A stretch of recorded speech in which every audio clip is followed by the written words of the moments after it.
Hello दोस्तों, नमस्कार। कैसे हो?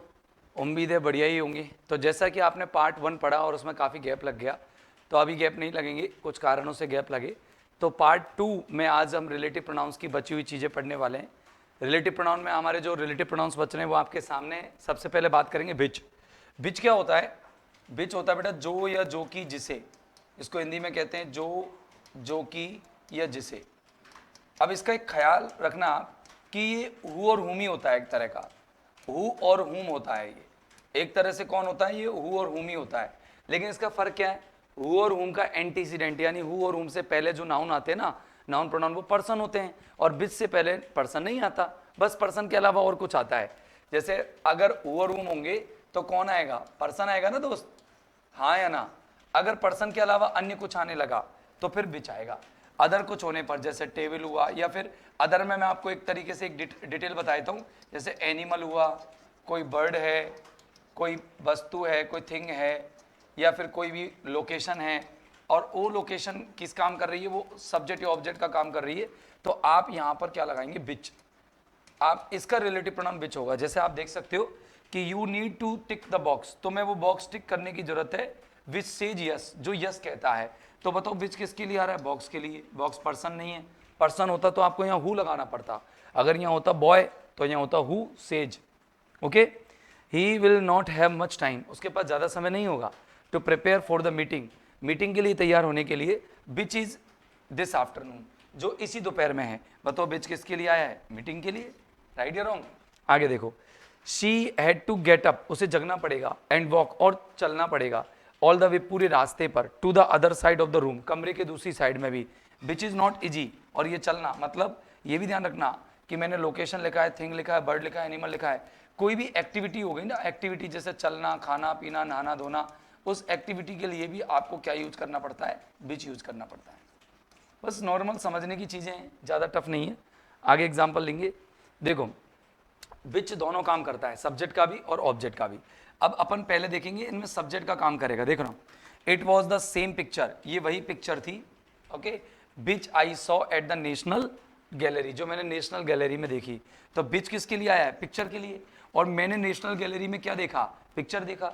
तो ये अपना जो एडजेक्टिव क्लॉज है ना, इसका तो ऑब्जेक्ट है कौन? पिक्चर। और बिच इसका रिलेटिव प्रोनाउन है।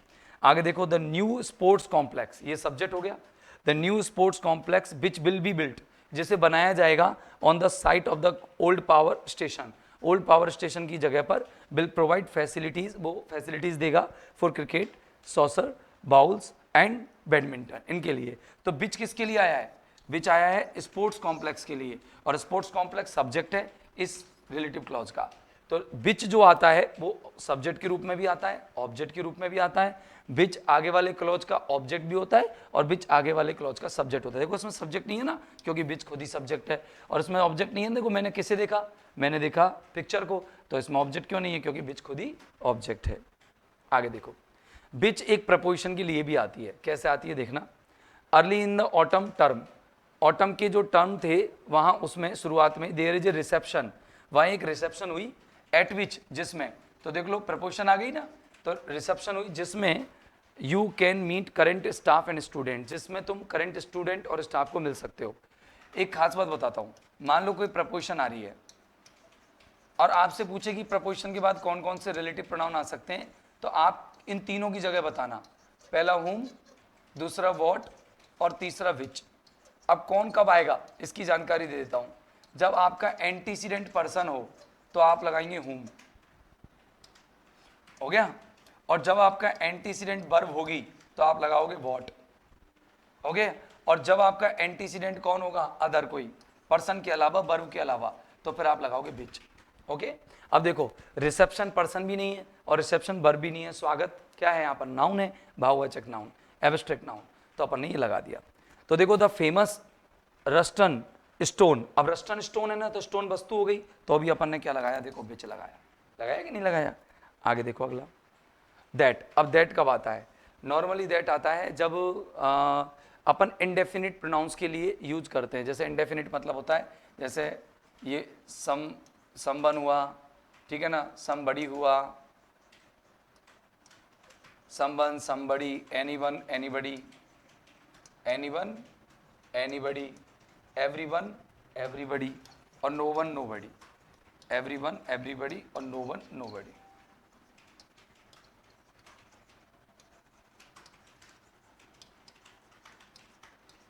अब इनके लिए आपको क्या लगाना होता है, रिलेटिव प्रोनाउन दैट लगाना होता है। जैसे देखना देखना कि वी मेट समबडी, हम किसी ऐसे व्यक्ति से मिले लास्ट नाइट, पिछली रात, दैट डिड द स्पीच, जिसने स्पीच दिया। तो बताओ ये स्पीच किसके लिए आ रहा है, दैट किसके लिए आ रहा है, दैट किसने दिया स्पीच, समबडी ने दिया, आ गया ना। तो इसके लिए आ गया द 8:30 इज द ट्रेन, ये 8:30 वो ट्रेन है that you need to get, जो तुम्हें पकड़ने की जरूरत है। अब इंडेफिनिट में ये बड़ी वाले तो है ही, थिंग वाले भी हैं, जैसे देखो एवरीथिंग आ गया, तो एवरीथिंग में भी दैट लगा देंगे आप, बगैर अब बिच लगाने के। यहाँ पर आप लगा सकते हो द 8:30 इज द ट्रेन बिच भी लगा सकते हो, यहाँ पर कोई दिक्कत नहीं है। तो आप ये भी ध्यान रखना कि एवरीथिंग लिख दूँ क्या, इनको रहने दूँ, लिख देता हूँ, एवरीथिंग, नथिंग, एनीथिंग और समथिंग, इन चारों के बाद भी अगर आपको कोई रिलेटिव प्रोनाउन लगाना पड़े तो आप कौन लगाओगे, आप लगाओगे दैट। किसको लगाओगे, दैट। और अगर आपका जो मेन क्लॉज है वो इंटरोगेटिव होगा तो भी अपन का क्या लगना है, दैट ही लगना है। ओके, देखो सब्जेक्ट और ऑब्जेक्ट।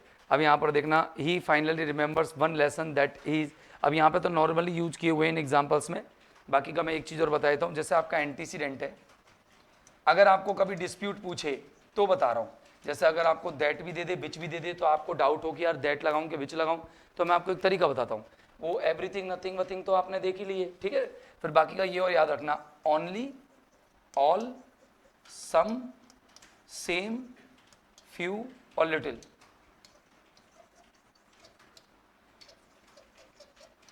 लिटिल, अगर ये सब कुछ आपको दिख जाते हैं तो आप क्या करेंगे, आप यहाँ पर दैट का यूज करेंगे, बजाय आप किसका यूज करें, हु का, हुम का और बिच का। आप बजाय इन तीनों का यूज करें, उसकी जगह पर आपको किसका यूज करना है, आपको दैट का यूज करना है। बात समझ में आ गई। अब जैसे देखो यहाँ पर कि we finally remembers one lesson, एक वन और लिख लेना, वन, ये रहा वन लेसन।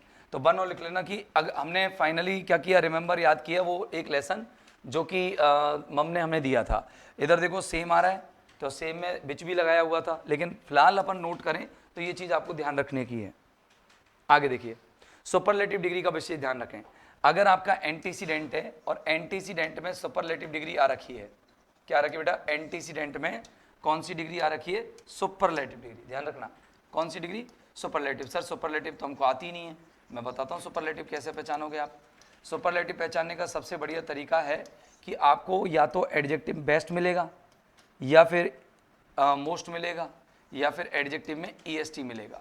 तो आप समझ जाना कि आपका क्या है, ये सुपरलेटिव डिग्री, ये पहचानने का तरीका है, बाकी का तो आपको अपने हिसाब से करना ही पड़ेगा।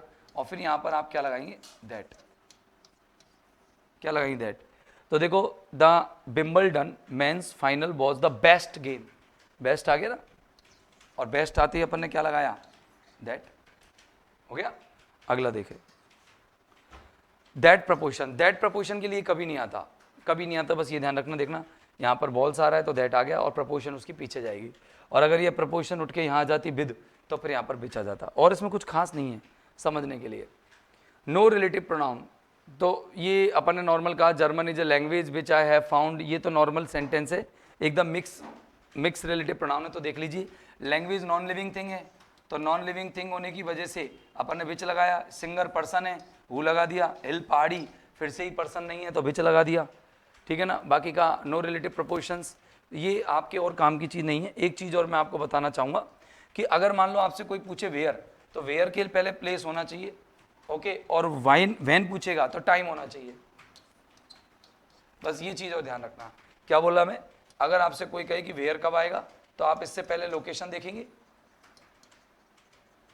और लोकेशन पे यहाँ पर काम हो रहा होगा लिविंग का, या लोकेशन एक्टिविटी हो रही होगी।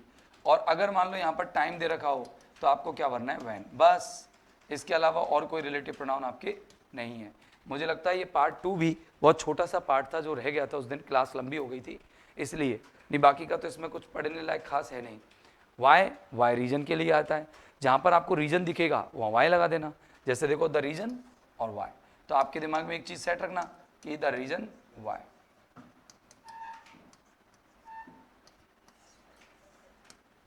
हो गया। तो देखो, do you know the reason, क्या तुम्हें कारण पता है, why the shop is close today, आज दुकान क्यों बंद है, ठीक है ना, ये आपको थोड़ी ध्यान रखनी है। तो उम्मीद करता हूँ रिलेटिव प्रोनाउन भी आपके कंप्लीट हो गए हैं, और अब अपन डेमोन्स्ट्रेटिव और डिस्ट्रीब्यूटिव प्रोनाउंस की क्लासेज और लेंगे, ठीक है ना, और उसके बाद आपका ये जो प्रोनाउन वाला लगभग जो इंडेफिनिट प्रोनाउन कंप्लीट करके पूरा चैप्टर कंप्लीट हो जाएगा।